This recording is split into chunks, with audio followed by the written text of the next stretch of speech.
بسم اللہ الرحمن الرحیم۔ اللہ رب العالمین کے بہترین ناموں میں سے ایک نام الحافظ ہے۔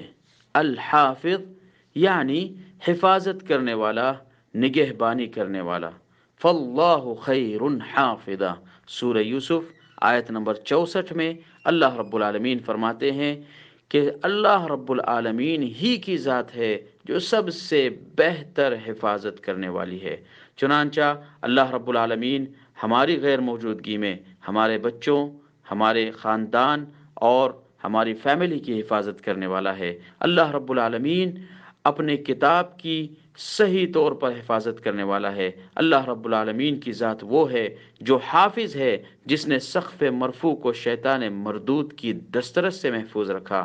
اللہ رب العالمین حافظ ہے جو مومن کی جان اور ایمان کی حفاظت کرتے ہیں۔ اللہ رب العالمین حافظ ہیں جس نے کرامن کاتبین کو انسان کے اقوال و اعمال کا محافظ بنا دیا۔ اللہ رب العالمین حافظ ہیں جس نے قرآن کریم کو ہر طرح کی تبدیلی، تغیر، کمی اور بیشی سے محفوظ رکھا۔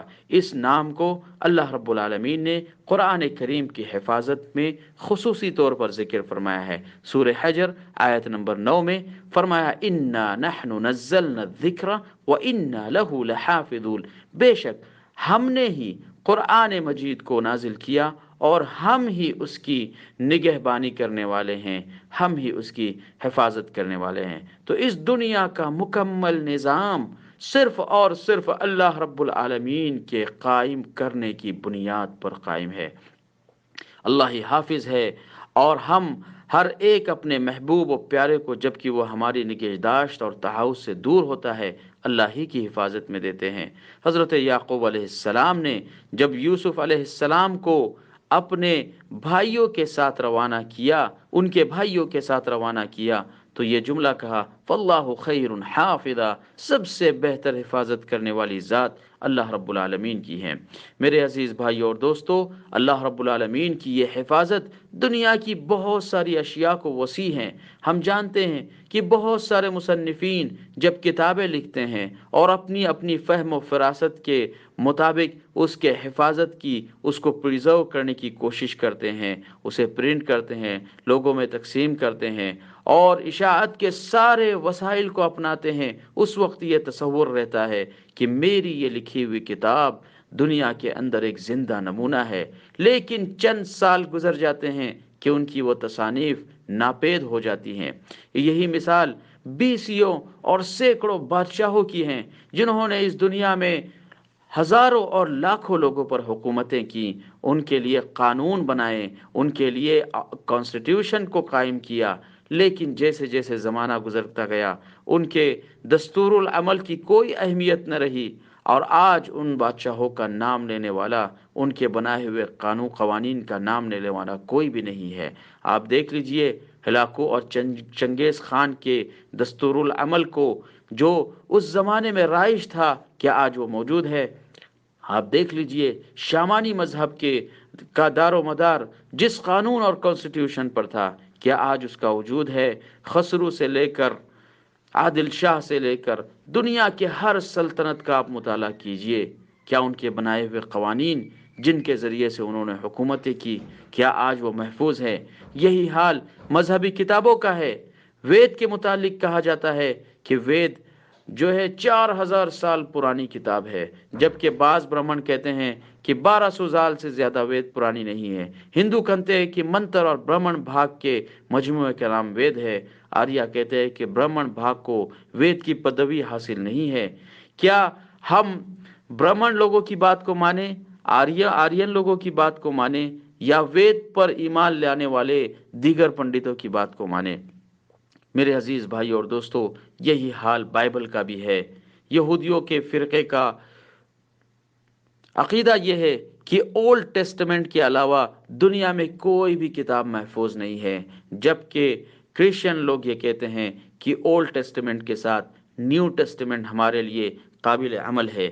یہی حال دنیا کے سارے مذاہب کا ہے کہ وہ اپنی مذہبی کتابوں کے معاملے میں کسی ایک چیز پر متفق نہیں ہے سوائے قرآن کریم کے، سوائے اللہ رب العالمین کی اس کتاب کے، جو اللہ تعالیٰ نے اپنی قدرت ربانیہ سے جس کے حفاظت کی ذمہ داری لی اور دنیا میں ساری کتابوں کو ناپید کر کے اس کے ذکر کو باقی رکھا۔ تو اللہ رب العالمین سب سے بہترین حافظ ہے۔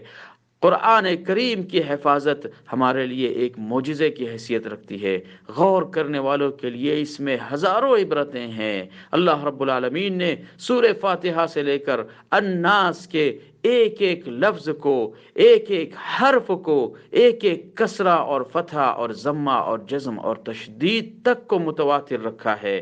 میرے عزیز بھائیو اور دوستو، ہم دین اسلام پر عمل کرنے والے چاہے ہزاروں فرقوں میں بٹ جائیں، لیکن پھر امت اسلامیہ کی یہ خاصیت ہے کہ ان کی کتاب جو اللہ رب العالمین نے انہیں عطا کی ہے وہ آج بھی اپنی اصلی حالت میں موجود ہے، اور جس زبان میں وہ کتاب نازل ہوئی ہے اس زبان کے بولنے والے، اس کے سمجھنے والے نہ صرف یہ کہ موجود ہے، بلکہ عربی زبان کے اندر نماز جیسی عظیم عبادت کے ذریعے اپنے اس قرآن کریم کی حفاظت کا عظیم اور زندہ ثبوت دے رہے ہیں۔ عربی زبان نہ صرف اپنی مستقر اور محبت وحی پر قائم ہے بلکہ رائج اور نافذ بھی ہے۔ دنیا کے کئی ممالک عربی زبان بولتے ہیں، جانتے ہیں۔ دنیا میں کئی ممالک ایسے ہیں جہاں مسلمانوں کے علاوہ کرسچن لوگ بھی بستے ہیں اور عربی زبان کو جانتے ہیں۔ مصر اور شام کی وادیوں کو آپ دیکھ لیجئے، ہزاروں نہیں بلکہ لاکھوں لوگ ہیں جو مسلمان نہیں ہیں، اس کے باوجود عربی زبان سے واقف ہے اور اس پر مکمل دسترس رکھتے ہیں۔ تو یہ اللہ رب العالمین کی حفاظت کا ایک عجیب کرشمہ ہے کہ اللہ تعالیٰ نے قرآن کریم کو ان اعلیٰ اقدار کے ساتھ محفوظ کیا جو کسی اور کتاب کو حاصل نہیں۔ یہی قرآن مجید قطب شمالی سے قطب جنوبی تک حفاظ و علماء کی زبان پر اسی طرح رائج ہے جیسے عربوں کے اندر رائج ہے۔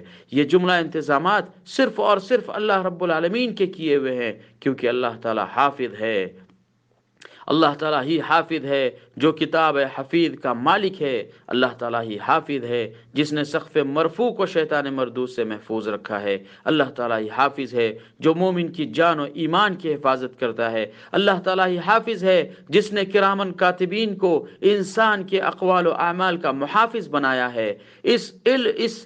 اس نام سے، اللہ رب العالمین کے اس مبارک نام سے ہمیں یہ بات سمجھ میں آتی ہے کہ جہاں ہم اللہ تعالیٰ کو اس کائنات کے نظام کا حافظ سمجھتے ہیں، ہمیں یہ اعتقاد اور ایمان ہونا چاہیے کہ اپنی اولاد اور اپنی جان اور اپنے مال کی پریزرویٹی میں بھی ہم اللہ تعالیٰ کو حافظ مانیں، نفس اور شیطان سے پناہ مانگنے میں بھی اللہ کو حافظ مانیں، اللہ رب العالمین کی طرف رجوع کرے، اللہ رب العالمین کی طرف ہمیں لوٹ کر جانا ہے۔ اس لیے ہم اسے حفیظ اور علیم سمجھے، اسے ہمارا حافظ اور محاسب سمجھے، تاکہ دنیا میں آنے والی مصیبتوں سے وہ ہماری حفاظت کر سکے اور قیامت میں عذاب جہنم سے وہ ہماری حفاظت کر سکے۔ اللہ رب العالمین ہم سب کو اس کے اسماء صفات کو سمجھنے کی توفیق نصیب فرمائے۔ آمین۔ وآخر دعوانا ان الحمد للہ رب العالمین۔